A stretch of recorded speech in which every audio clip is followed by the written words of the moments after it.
E fala rapaziada, trazendo aqui para o canal meus manos mais um videozinho de react, beleza? E é o seguinte cara, tô aqui trazendo aqui um novo vídeo aqui no Matheus, beleza? Ele lançou aqui um vídeo rapaziada, um vídeo sobre Bomberman. Cara, manos, esse jogo aqui, tá ligado? Depois de R4, tá ligado? God of War, foi um dos meus jogos aí, cara, preferido assim no PS2, tá ligado? Vamos dizer assim. E mano, era muito bom jogar Super Bomb, tá ligado? Principalmente com as famílias, tá ligado? Então reunia ali a galera ali, tá ligado? Minha mãe, meus tios ali, tá ligado? Pra estar jogando aqui o Bomb. Aí jogava aquele modo de jogo, tá ligado? Que tinha 4, dava pra jogar 4 players ali. 4 pessoas, né? Aí o último que morria, tá ligado? Ou sei lá, perdia ali, passava o controle, tá ligado? Simplesmente isso, cara. Esse jogo era inevitável, tá ligado? Mas o que eu gostava mais, tá ligado? Era do Super Bomber 1. O primeirinho, tá ligado? O primeirinho era da hora, cara. Então vamos estar assistindo aqui esse videozão do Matheus. Certeza que vai ser pura nostalgia, tá ligado? Então só bora lá. Eu não sei o porquê tem uma mina aqui de anime, tá ligado? A thumbnail, mas vambora. Lembrando aí, se você for novo aqui no canal, se você curte Matheus, cara, deixa aí seu likezão, se inscreve no canal aqui, beleza? E é nóis, meus manos. Agora vamos lá. Lembro como se fosse hoje. Estava lá o jovem menino Matheus na frente de casa. Sim, na frente de casa. Desde bem cedinho, a ansiedade do menino já estava fritando, pois seu aniversário estava próximo e seus pais prometeram que iriam trazer algo da feira para ele naquele dia. E quando ele escutou o som de um ônibus vindo na estrada, a poeira da pissarra dando para ver de longe, ali o menino já foi correndo a mil até a calçada. O ônibus chegou no povoado, parou na praça e quando alguém desceu... Não eram meus pais, porque naquela época não tinha celular. Então quando alguém ia pra feira, a gente nunca sabia em qual dos ônibus ela iria voltar. Só que aí 2 horas depois, quando o próximo ônibus parou, ela desceu, o ônibus seguiu viagem e eu vi ela trazendo em seus braços ele. PlayStation 1? Caraca. Aquilo ali era o literal PlayStation que meu primo tinha. E isso ia contra a lei universal criada pelos antigos profetas, que dizia: só terás um videogame quando seu primo ganhar um mais avançado e os pais dele decidirem vender o velho pra você. Abri a caixa todo animado, tirei o videogame e já perguntei todo animado: a senhora comprou que jogos, mãe? O moço falou que já vim com jogos dentro. E naquele momento de confusão, eu acionei o botão de abrir a tampa. Mano, o design desse play aqui era diferenciado, né? Assim, o meu primeiro console foi o PS2, tá ligado? Nunca cheguei a ter, tipo, outros consoles, nem o PS3, nem o PS4, tá ligado? Também é porque não tinha condição, tá ligado? De ter esses consoles. Então, o único console que eu tive, tá ligado? Foi o PS2. Então, era um PS2... Mano, ficava vivo até aí, tá ligado? Mas chegou em 2020 ali, tá ligado? O bichinho parou de funcionar, já não queria funcionar mais, então ele, tipo, morreu ali, tá ligado? Mas, mano, jogava muito, cara. E aqui em casa chegou um PS1, tá ligado? Então, mas chegar a jogar assim, não cheguei a jogar, tá ligado? Mas se chegou um PS1 aqui em casa, chegou, mano. Esse daí chegou, tá ligado? E eu entendi a verdade. O original! Sim, era na verdade um Polystation, mas não entenda errado, eu fiquei muito feliz de ter recebido ele de presente na época. Pô, era um videogame. Pô, mas um PS1 tinha um design assim, né, rapaziada? Um PS1 era, um design dele era assim, não era não? Ou era diferente? Agora eu não sei. O original. Mas beleza. Sim, era na verdade um Polystation, mas não entenda errado, eu fiquei muito feliz de ter recebido ele de presente na época. Pô, era um videogame. Só que hoje sabemos que ele era um grande console troll, aí, né? Mas foi nesse console troll aí que eu vi esse jogo pela primeira vez. Nossa, a Zitro era foda, hein? Bomberman era bem simples, você controlava esse molequinho aqui com cabeça de monitor, esse daí era dos antigos. Astronauta, e você tinha que desbravar um labirinto usando de bombas esse nunca joguei. E achar upgrades para aumentar o poder das suas bombas e o número delas. Ah, e claro, em ativar o evento canônico da infância de toda criança de se explodir com a própria bomba pela primeira vez. Nossa, mano, era foda, hein? Era bem simples, e eu achava que ele era triste quando isso acontecia. Série, mas não, o primeiro Bomberman foi esse fazendeiro aí. Esse jogo que eu joguei no PlayStation, na verdade, foi o primeiro jogo a apresentar esse protagonista que a gente mais conhece hoje. Embora a capa do jogo passe bem nem longe do design dele. Esse jogo é bem Entendi. cansativo de jogar hoje em dia, porque o mapa das fases é muito grande e a maior parte dos blocos do mapa não tem itens, então... Ah, então era muito grande, então não era tipo um quadradinho assim, né, cara? Era tipo um mapa grande, então... teve aí seus diferenciados, tá ligado? Todos os blocos do mapa. Só no objetivo principal mesmo, que é derrotar todos os monstros antes do tempo acabar, já que quando o tempo acaba, eles viram moedas assassinas full frenéticas. E quando você derrotar todos os monstros, você achava a porta e ia pra próxima fase. Só que pra minha surpresa, esse jogo não era infinito, ele tinha um final e até mesmo a lore. Sim, esse Bomberman tinha até mesmo a lore. Ela ficava no manual do jogo, então tipo, era uma breve sinopse mesmo, tanto que o diretor deve ter pedido pra um funcionário aleatório fazer e tipo falou lá, olha, faz uma sinopse pra esse jogo desse moleque que explode uns blocos com bomba, mas não precisa ser nada demais não, viu? Bomberman é um robô que produz bombas colocado pra trabalhar no Witchpad juntamente com outros robôs. Bomberman achava sua existência insuportavelmente triste, mas certo dia pega a história.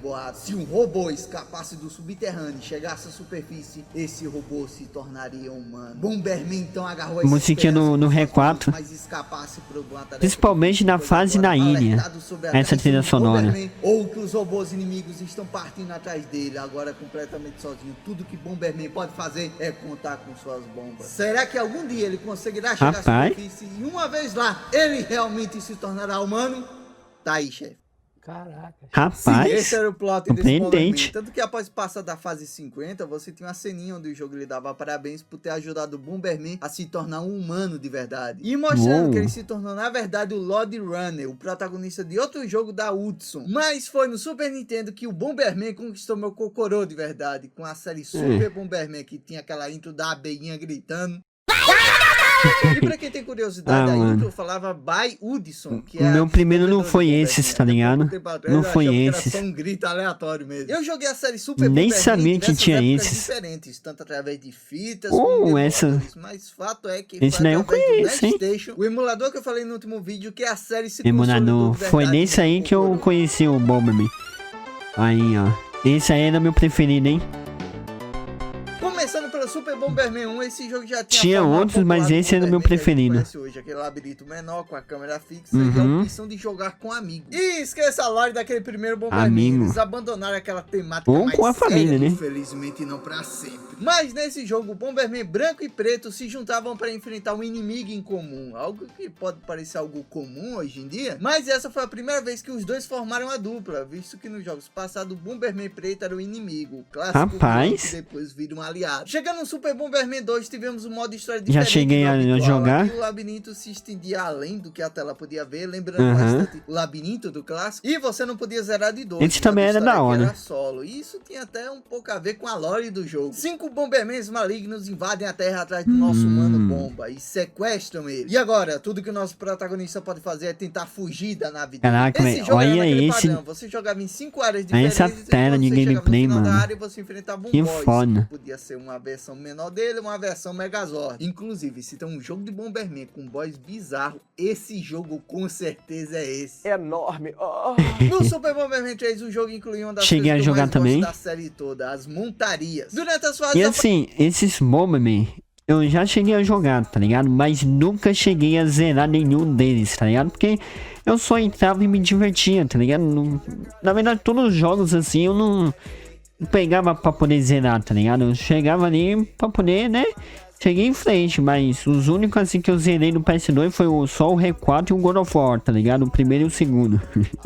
Foram só esses, mano. Esses ovinhos, que caso você pegasse, e o Black? Ganhar um desses cangurus. O Black eu cheguei a zerar. Deles tem uma habilidade diferente, pular pelos blocos do cenário, chutar as bombas, os coelhos, né? Pro outro mó rapidão. Meu favorito era esse aqui, inclusive. Nesse jogo, o clássico vilão de Bomberman, esse daí não gostava muito, não. Resgatava os restos dos 5 Bombermans malignos que a gente enfrentou no jogo passado. E aqui ele trazia eles de volta. E não vou tirar a razão, não, porque o design deles eram bem da hora. Aqui no 3, a gente tem um retorno do modo história com multiplayer. E apesar dos mapas não terem aquela extensão do jogo passado, os labirintos até que eram bem bonitinhos. E apesar dos vilões do jogo passado terem retornado aqui, eles não lutavam. Eu acho que eu não cheguei em nenhum dos vilões. Tipo, eles não reaproveitaram as ideias. Meio que eles entravam em um Megazord e partiam pra porrada. E no final você derrotava todos eles, incluindo o próprio Bagura, que acabava fugindo após a batalha. Bem, pelo menos o cérebro dele. E agora finalmente chegamos nele, no GOT dos jogos de Bomberman. Super Bomberman 4. Caraca, velho. Eu não sei se eu joguei esse. Favorito. No jogo passado o cérebro do Bagura escapou e agora ele recrutou 5 novos capangas. Os 4 Rei Bombers e o seu líder, o Great Bomber. Juntos eles atacam a nave que levava os nossos protagonistas e os jogam dentro de um portal dimensional, espalhando eles por diversas eras diferentes. Tanto que a primeira área que jogamos é no período pré-histórico, que diga-se de passagem aqui. Esse eu não cheguei a jogar não, hein, rapaziada. Digna de estar no Sam Electro Hits da Idade da Pedra. As fases desse jogo eram muito bonitas. Não cheguei a jogar esses. Do quarto mundo, que até hoje eu não entendi a proposta daquele mundo. Não joguei. Muito sem graça aquela ali. Essa da pré-história tinha aquela selva que tinha umas pontes, tinha aquela fase que tinha um vulcão no meio, que saíam uns priquitos e você tinha que destruir. No segundo mundo, a gente ia pro período Edo. A maioria dos inimigos aqui eram ninjas e os mapas tinham desde trampolins invisíveis até aquele carrinho de mineração. Muito útil pra derrotar os inimigos, porém, muito perigoso caso você estivesse jogando com alguém. Ok, meu amor, E já que falamos de jogar com alguém, nesse jogo havia vantagens caso você estivesse jogando com amigos, já que você poderia acessar as áreas bônus. As áreas bônus eram áreas que você podia farmar vários itens, inclusive você podia até mesmo pegar bomba relógio logo no primeiro mundo, caso acessasse o primeiro portal do jogo. Para acessar esses portais, você precisava de 2 coisas: o item da luvinha, que fazia você poder arremessar as coisas, e um amigo controlando o outro Bomberman para você arremessá-lo dentro. Ou você podia pegar o outro controle para controlar o segundo jogador só para arremessar lá dentro dessa área bônus, aceitando a dura realidade que você não tem amigos para jogar com você. E ainda falando de aliados, durante a sua jornada ao longo das eras, você vai reencontrando seus outros companheiros que também estavam com você naquele ônibus, como a vaqueira e o Samurai Hatatu. E tinha também os Bombermans com as outras cores. Curiosamente, o Bomberman azul era meio que uma piada no jogo. Se você reparar, mesmo quando o ônibus é atacado lá no começo do jogo, ele continua dormindo. E quando ele retorna no final do jogo, o filho da puta ainda tá no 7º sono. E eu já falei de jogar de 2 dos NPCs, então esse é o nível cômico, vamos dizer assim. As montarias, e meus amigos, esse jogo tinha montaria pra caralho. Tanto que elas eram divididas em 2 grupos diferentes, aquelas que vinham dos ovos comuns e dos ovos mecânicos. Tinha um dinossauro que usava bombas de carrapicho, bombas que atravessavam as paredes do labirinto. Tinha esse bicho voador com vários olhos que podia chutar as bombas. Tinha esse peixe abissal aqui, que é top 2 melhores montarias do jogo, porque você podia atravessar as paredes do jogo. Tinha esse povo que podia correr rápido, essa sardinha que podia arremessar as bombas, esse boneco azul aqui que podia se mover rápido também. Tinha esse prato que lançava todas as bombas em linha reta. Esse casco de tartaruga que podia se autodestruir. Esse tanque que podia dar slow nos inimigos. Essa ave que simplesmente desintegrava todos os blocos do mapa. O fantasminha que podia atravessar as bombas. Esse bichinho azul que podia buffar sua bomba pro nível máximo. E por fim ele, a montaria top 1 do Super Bomberman 4, o Soninho. Esse bobo da corte podia stunar os inimigos com as notas de música dele. E juntando ele com a bomba relógio, você se tornava praticamente invencível. Tu tá fugindo? Deixa eu parar de dançar! Pra tu ver tirando as fases com o boss gigante, porque a habilidade dele não funcionava nos gigantes. E já que falamos de boss, vamos falar deles. Assim como nos outros Bombermans, você sempre enfrentava um boss no final das áreas, enfrentando primeiro uma versão pequena dele e em seguida uma versão gigante. No primeiro mundo você enfrentava o Bomberman do Mangal, que podia tirar seus itens enquanto girava a arma dele. E o boss Megazord era esse bicho que jorrava fogo. No segundo mundo você enfrentava o Bomberman do foguete, que simplesmente acionava o foguete dele e ia pra cima de você com tudo. E o boss gigante dessa área era esse robô que lançava bombas. No terceiro mundo tínhamos essa Bomberman aqui que atirava um laser e removia seus itens. E o boss gigante daqui era esse bicho que soltava fumaça quando ele dava uma quicada no chão. Já no quarto mundo tínhamos o meu favorito, que era esse Bomberman aí que atirava um laser gun. E o seu boss gigante, apesar de não ser o último do jogo, é de longe o mais desgraçado do jogo todo. Sério, eu não lembrava da centopeia gigante ser tão roubada. Ela é rápida pra caralho, ainda dá slow, faziam ser praticamente mano, agora deu vontade de jogar esses daí, hein? Esse boss aqui merecia ser o boss final. Só não foi mesmo porque a gente tem que enfrentar o cérebro do Bagura no final. Aí, eu já ia esquecendo de falar sobre o Great Bomber, que é o último Bomber que a gente enfrenta, né? E que tem a habilidade mais merda do jogo todo. Ficar invulnerável por alguns segundos. Eu nunca pegava ele no modo combate, porque essa habilidade deixava ele parado e fácil de ser cercado com bombas. Ainda mais porque no modo combate os bombers tinham as habilidades nerfadas. E sim, dava pra jogar no modo combate e usar as habilidades dos vilões. O ponto negativo era que após usar as habilidades, eles ficavam lentos. E isso acontecia porque por algum motivo o jogo, por padrão, vinha com o modo combate nerfado. Desde tendo desvantagens ao usar os poderes e também apenas algumas montarias do modo história estavam disponíveis no modo combate. Mas caso você usasse esses dois códigos aqui, o jogo liberava todas as montarias do jogo para o modo combate e também tirava a lentidão dos código, ao usar os poderes dele. Bomberman era um jogo com muitos códigos, né? Principalmente porque não tinha save. E eu nem sabia. Ajudavam, por exemplo, a você acessar um mundo que você parou da última vez. Tinha código também para acessar a primeira fase já com a bomba relógio, o poder da bomba no máximo, tudo no talo. Mano, aí era o vencedor do modo combate ficar dourado. Terrorinho. Isso aí era maligno de outra dimensão vem pro planeta bomba. Ainda ser ultrapassado no jogo, né? Criminosos da penitenciária mais vigiada do planeta Bomber. Embora penitenciária seja um nome muito forte, visto que os Bombermans, eles prendiam os criminosos nas caixas e largavam na órbita do planeta. E agora? Que isso? 8 bombers super perigosos estão qual que é o 5? ajudarão Terrorim a dominar o mundo. Os após fundo. Super Bomberman 5 Super é o Bomber último jogo Caraca, mano, Super Bomber 5? Uma grande homenagem à saga toda. Rapaz. Já que os 4 mundos desse jogo fazem referência a cada um dos 4 jogos passados. Esse jogo também era mais longo que os passados, principalmente por conta dos caminhos alternativos. Esse daí também nunca ouvi falar, tá ligado? Super Bomber 5.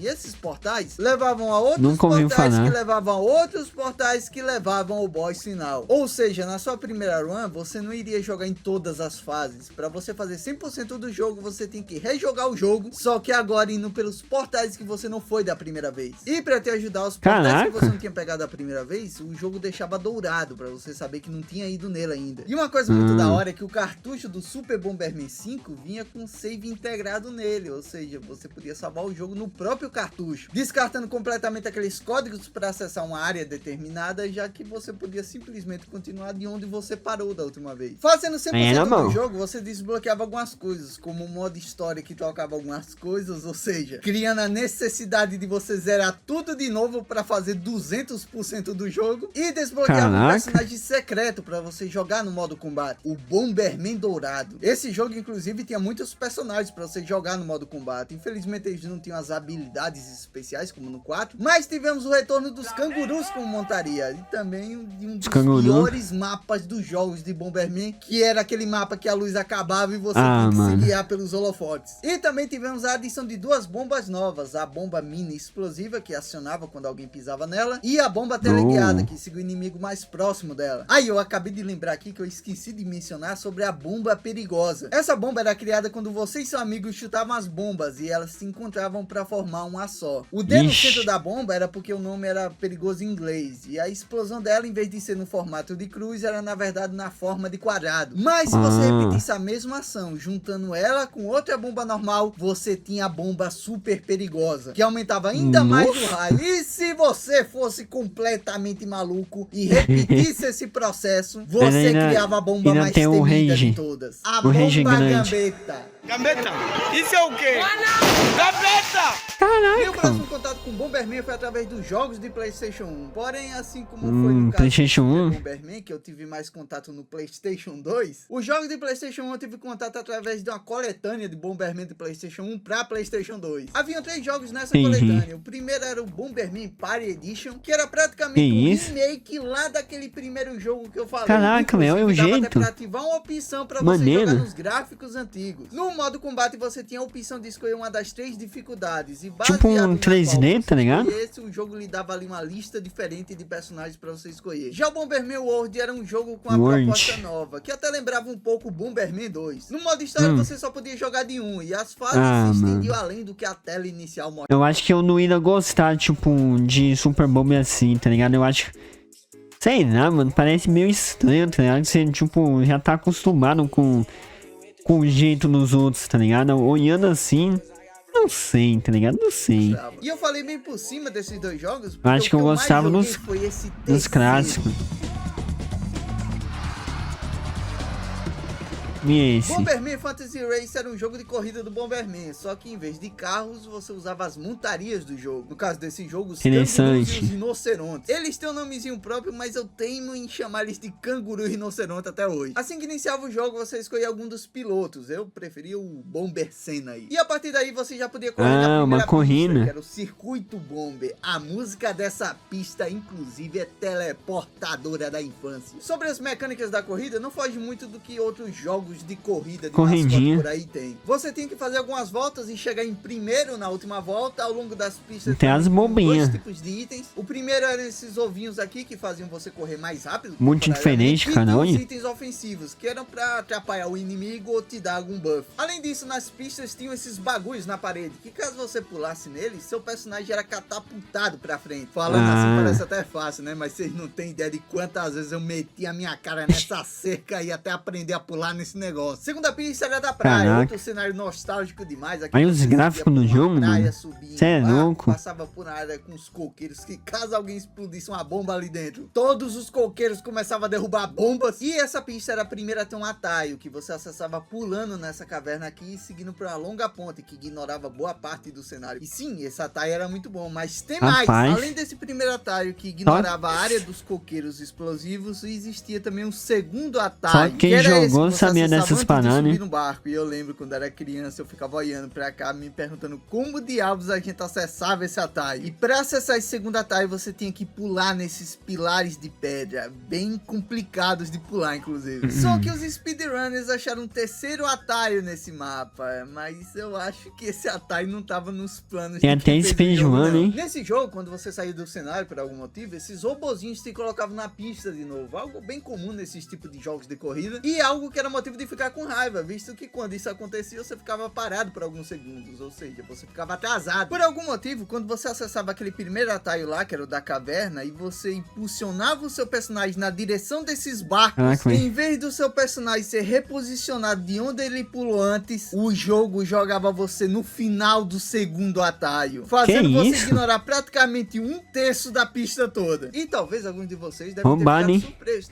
Que isso, Matheus? Achei que as bombas eram usadas para atrapalhar os outros, mas sim dava pra usar a sua própria bomba para impulsionar o seu personagem para frente. A terceira pista era do parque de diversões. Essa aqui é uma das minhas favoritas. Eu acho que as três que eu falei até agora são as minhas favoritas. Talvez porque das outras eu tenho umas memórias. Lembro até da primeira vez que eu acionei a catapulta desse cenário, que eu fiquei sem entender porque ela me jogava direto no chafariz, mas depois eu percebi que era algo proposital, porque você pulava por cima do chafariz e voava até uma mini plataforma que servia de atalho. Na quarta pista a gente tinha a torre do foguete. Ela tinha uma parte que você tem que pular de uns raios, tinha que tomar cuidado de um ET que tentava abduzir você. Na quinta pista tínhamos a montanha de gelo, uma pista que ou você mexe ama, com a ou você cabeça, odeia. Tinha aquela parte que você escorregava na neve, a primeira vez que uma pista tinha uma catapulta dupla, mas elas também tinham um dos trechos mais traiçoeiros do jogo todo, que eram essas curvinhas aqui. Pra passar aqui você tinha que fazer toda uma curva e depois saltar no fim dela. E se você errasse o pulo, você caía lá no começo e teria que fazer toda a curva de novo. Quando acontecia isso aí, era de quitar e recomeçar a corrida. Ou se você tivesse jogando de dois, era chorar, né? Mas quem diria que encontraria nessa curva amaldiçoada um dos atalhos mais úteis do jogo todo. Esse atalho não era proposital e foi encontrado por algum speedrunner em algum dia aí. Pra você acessar esse atalho, você precisava da bomba P. Então, ou você pegava na cagada no drop da corrida, ou comprava na lojinha antes da corrida começar. E por que prestigiava deste item, Matheus? Bem, primeiro vamos entender como funciona essa parte da pista. Ela dá uma volta em subida e depois passa por cima do caminho que você inicialmente fez. E é agora que entra a bomba P. Por padrão, a bomba comum só desequilibra o personagem quando ele é atingido. Já a bomba P é bem mais forte. E caso você seja atingido pelo raio da explosão, o seu personagem vai ser arremessado pra cima.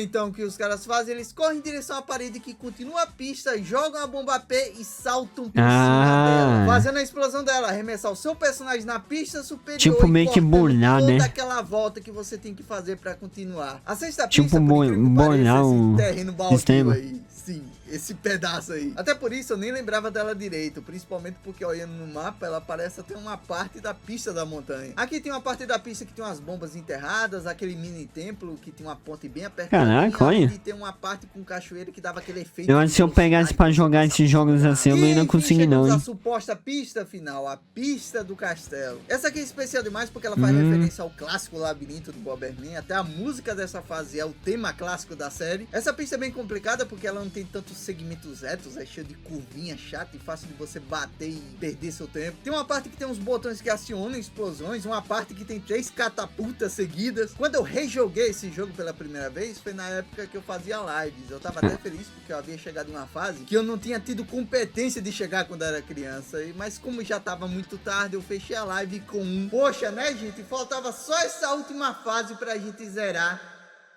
Sim, aí voltou tudo no game. Acontece que essa não era a última fase. Era metade do jogo ainda. Acontece que quando você passava na fase do castelo, você desbloqueava novas pistas. Só que elas eram as mesmas de antes, só que invertidas. Então, sim, pra zerar, você teria que correr em todas as pistas de novo. Mas houve um motivo além da dificuldade pra eu não ter passado. Tipo um Need for Speed Underground na vida. O motivo era porque a CPU usava o mais roubado do jogo todo. No jogo, você já iniciava com um canguru verde e um rinoceronte, só que você também podia comprar outros mais caros, que tinham até status melhores. Mas havia um segredo nesse jogo, existiam montarias secretas. E como desbloqueava isso, Matheus? Segundo a lenda, você precisava ligar o seu PlayStation às 3 horas em ponto, ir na lojinha de montarias e comprar todas as montarias. Em seguida, você saía da loja e quando você voltava lá, estava ele. O canguru satânico 666 encapetado, crê em Deus, pai. Zoeira, você só precisava comprar todos os outros cangurus. E isso também servia para desbloquear o rinoceronte secreto também. Só que isso estava longe de ser viável na versão que eu estava jogando. Por algum motivo, a versão americana desse jogo inflou pra caralho os valores das montarias e também dos ingressos para desbloquear as pistas. Sendo que o Black Louie, que na versão japonesa custava 10 mil, na versão americana custava absurdo 100 mil moedas. Nossa. E tem mais, após você finalizar todas as pistas, tanto a versão normal como a versão invertida delas, você desbloqueava a verdadeira fase final do jogo. Parabéns por todo o seu esforço até aqui. Agora basta você me pagar 100 mil moedas pra você poder correr nela. Os preços altos da versão americana são injustos demais. Mesmo que você seja um excelente jogador com um tempo impecável, mesmo assim você vai ter que rejogar várias vezes as fases pra conseguir. Aí era triste, hein? Por isso eu recomendo que se você for rejogar, vá na versão japonesa. É tipo você... Era tipo você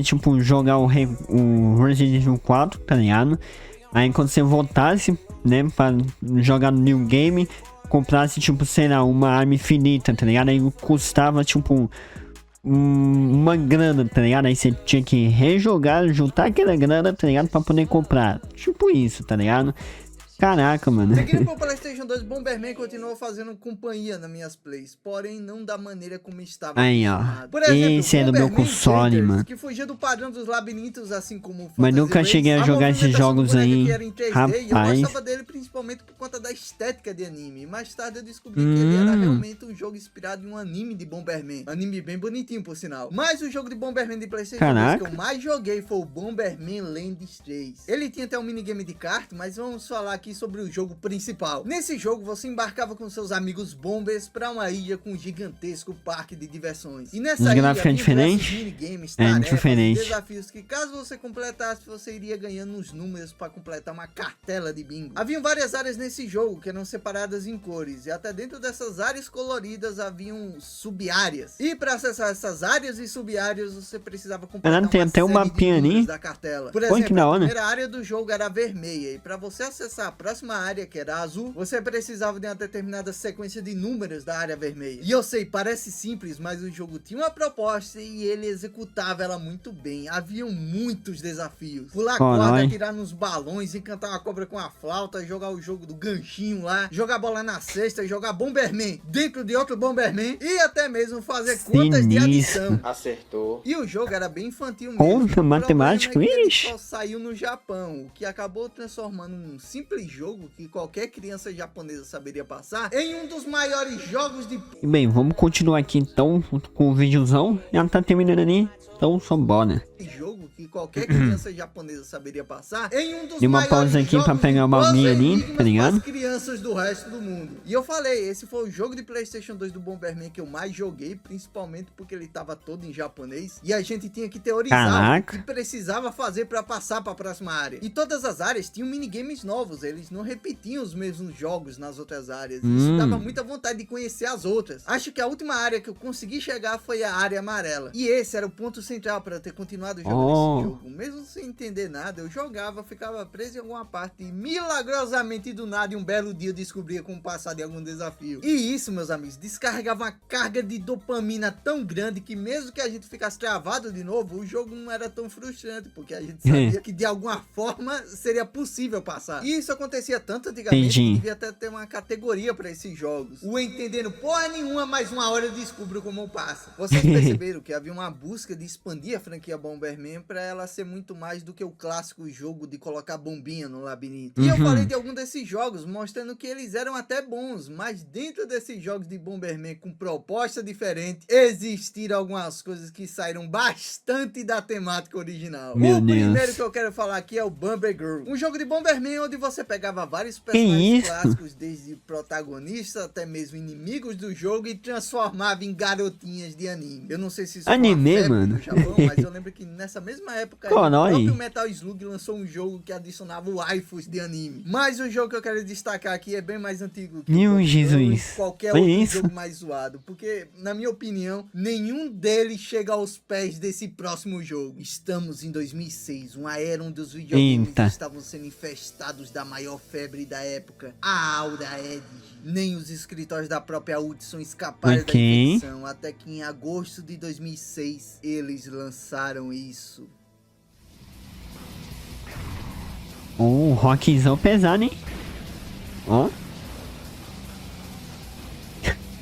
O mozão tudo travado, mano.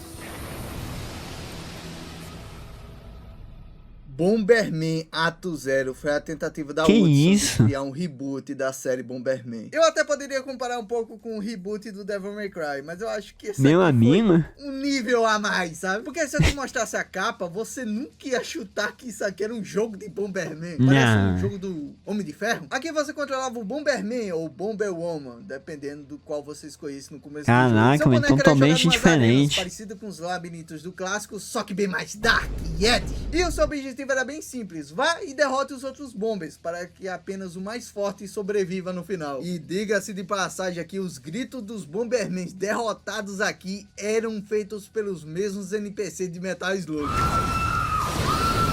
Aqui você também invocava as bombas clássicas, só que aqui elas eram bem mais edgy.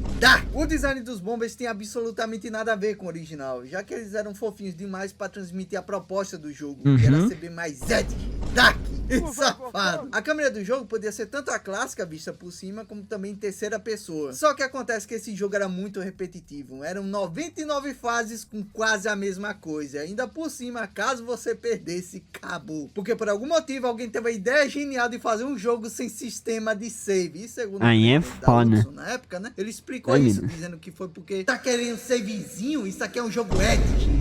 Disso ninguém sabe, porque não tem save. Então esse daí foi o pior, assim, nos Bomberman. Caraca, por uma falta de comunicação entre as equipes, principalmente entre a Konami americana e a Hudson japonesa. E na dúvida, a gente sempre bota a culpa na Konami, visto que sempre que ela tá envolvida em alguma confusão, ela é a culpada. E veja só, havia autoestima de sobra, já que nos créditos desse jogo aí, eles anunciavam que a história continuaria no próximo jogo, o Bomberman The Genesis, que infelizmente nunca viu a luz do dia. E essa imagem nunca chegou. Era o objetivo final do protagonista. Se o Bomberman conseguisse passar pelas 99 fases sem morrer, no fim ele poderia ir livre para a superfície, em um lugar chamado Terra do Desespero. Porque nesse jogo você podia até ser livre, mas deveria ser em um lugar com um nome bastante edgy. Rapaz, manos, então é isso aí, né, cara?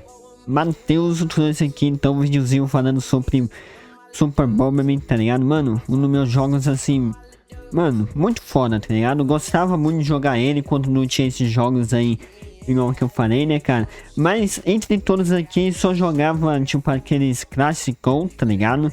E eu gostava mais do primeiro, tá ligado? Então é por isso que nem cheguei a comentar muito aqui, né, cara, sobre esses outros jogos aí no Matheus, porque eu só jogava aqueles clássicos e o Super Bomberman 1, tá ligado? Foram só esses, então é isso aí. Mano, vídeo muito bom, tá ligado? Muito boa a nostalgia aqui, pai e tal, mano, muito da hora. Comenta aí embaixo qual que é o seu Super Bomberman preferido, tá ligado? Então é isso aí, muito obrigado pra quem assistiu até aqui, e é nóis, fechou? Até a próxima, valeu, falou, fui.